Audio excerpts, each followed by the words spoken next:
In 1971, in the basement of the Psychology department of Stanford University, a mock prison was created. It rivaled all social psychology experiments in controversy. Shortly after I finished this Stanford prison study, Milgram embraced me and said, "I'm so happy that you did this." He said, because now you can take off some of the heat that he's had to bear alone of having done the most unethical study. Although this experiment is over 30 years old, its enduring power has been underscored by the events at Abu Ghraib. When we got to Abu Ghraib, it was eerie. People were being told to rough up Iraqis that wouldn't cooperate. I mean, they're torturing, they're abusing detainees. You're looking at the situation thinking, they've condoned this, but why? And if it wouldn't have been for those photos, no one would have ever believed what was going on over there. When I first saw the pictures, immediately a sense of familiarity struck me, because I knew that I had been there before. I'd been in this type of situation. I knew what was going on in my mind. The photographs were strikingly familiar to the photographs that we had taken, many of the photographs I had taken in the prison study. We didn't do any of the stuff as you see in Abu Ghraib where they, get into a big pile or something like that, but I certainly subjected them to all kinds of humiliations. I don't know where I would have stopped myself. Given enough time, we could have got there. When the images of the abuse and torture at Abu Ghraib were revealed, immediately the military went on the defensive, saying, it's a few bad apples. When we see somebody doing bad things, we assume they were bad people to begin with. But what we know in our study is there are a set of social psychological variables that can make ordinary people do things they never could imagine doing. At Abu Ghraib, ordinary people perpetrated extraordinary abuses. To understand why, it helps to reach back to the lessons of Zimbardo's experiment, how people respond to a cruel environment without clear rules.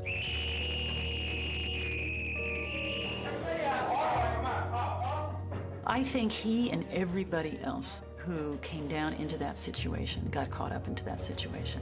And the sense that this was an experiment, that began to fade away. It became just life. We frankly didn't anticipate what was going to happen.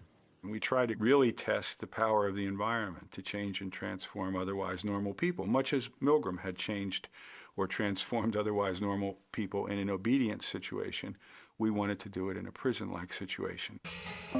Over 70 men volunteered for Zimbardo's experiment. And they completed a battery of psychological tests. We picked 24 who were the most normal and most healthy. Half are going to be guards, half are going to be prisoners. And it's like flipping a coin, and heads, this one's a guard, this one's a prisoner. So at the beginning, there's no difference in the kinds of people who are in your two groups. When we were given our jobs as guards, we were issued a uniform, which was a plain sort of khaki or lighter colored uniform. And then we gave them the symbols of power, handcuffs, a whistle, a big billy club. And then the other thing we gave them were silver-reflecting sunglasses.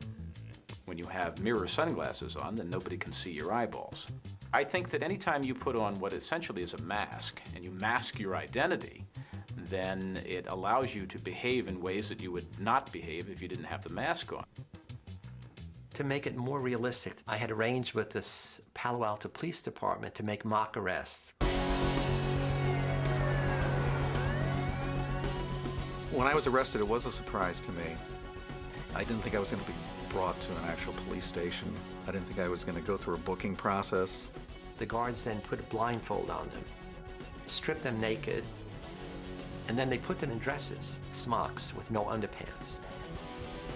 Each had a number that replaced their name. They had to know the number, and they could only be referred to by that number. And they had a chain on one foot, which was put there to remind them at all times of their loss of freedom.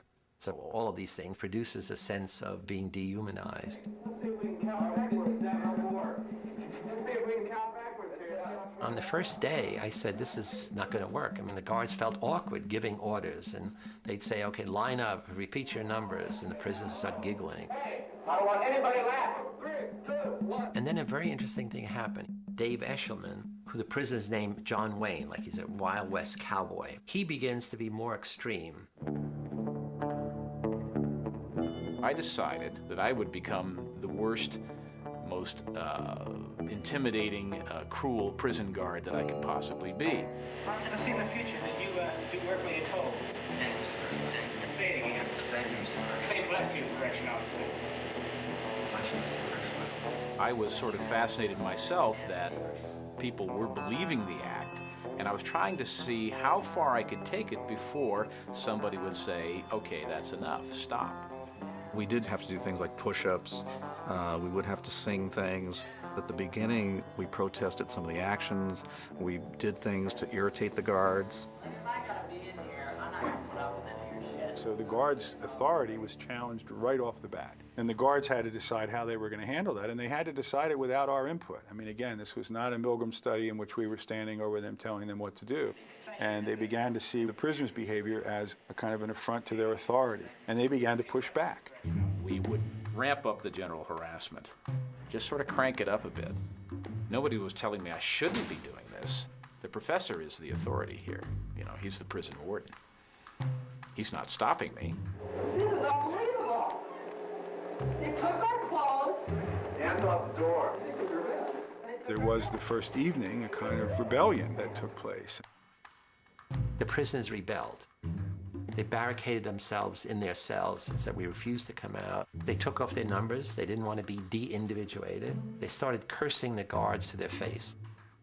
And the key turning point was the guards began to think of them as dangerous prisoners. And so the guards formulated a plan to use fire extinguishers, took the doors down, dragged the prisoners out, stripped them naked, and essentially broke the rebellion in a purely physical way. From that point on, the study was as remarkable a series of events as I've ever seen. It was a real laboratory for Zimbardo and I to watch human nature transformed in a very rapid way in the face of a very powerful situation.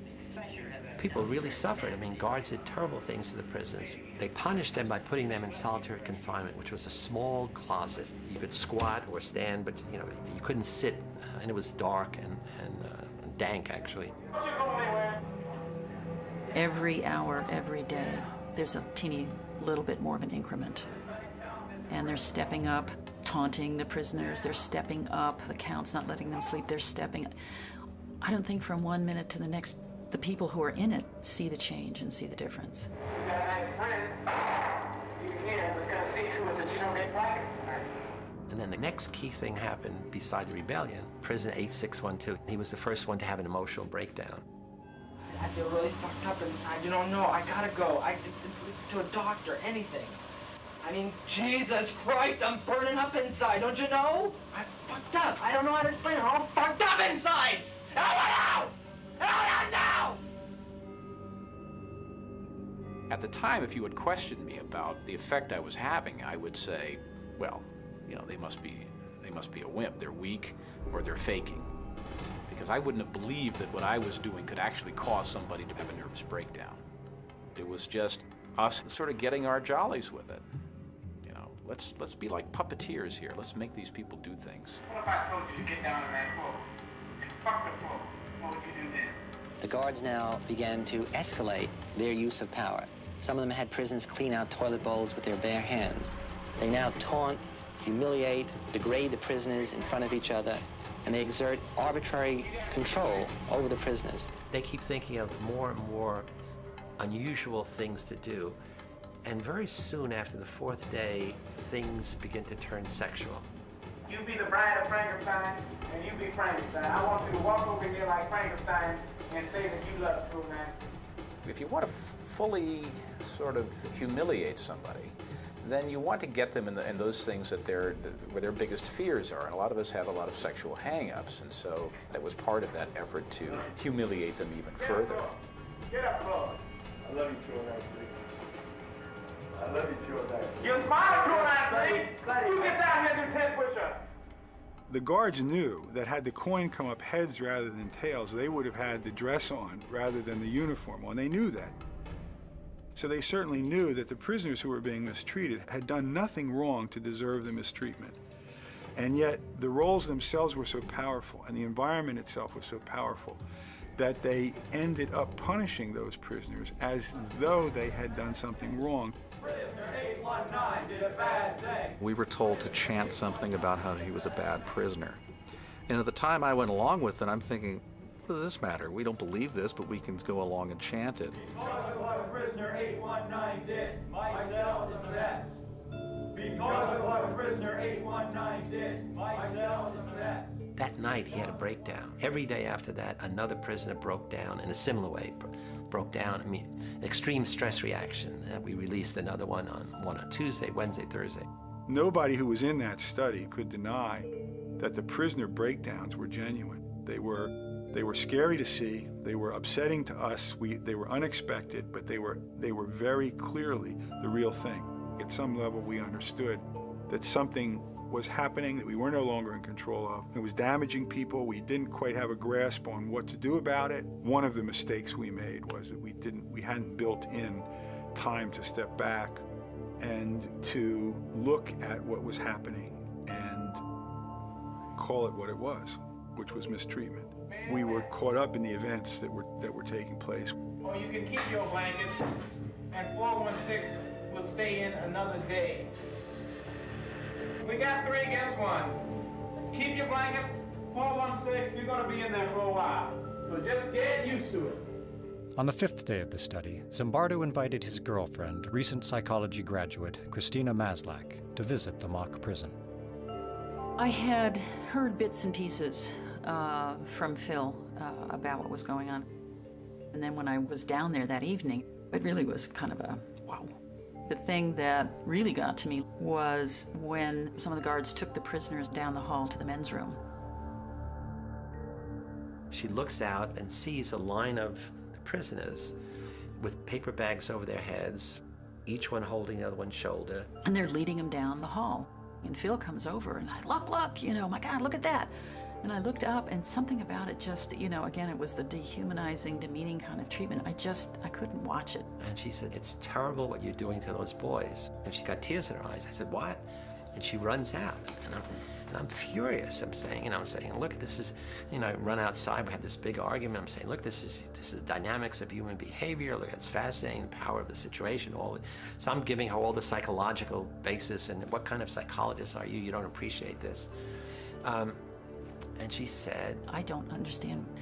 You're a stranger to me. I don't understand this. How could you not see what I see? I mean, you know, you're a caring, compassionate person. I know you from all these other things. Something's gone wrong here. And then the next thing she said, which had an equally big impact, is, I'm not sure I want to, have anything to do with you if this is the real you. And that was like a slap in the face, because what she was saying is, you've changed. The power of the situation has transformed you from the person I thought I knew to this person that I don't know. And at that moment I said, wow, you're right. We got to end it. After only 6 days, Dr. Zimbardo shut down his experiment.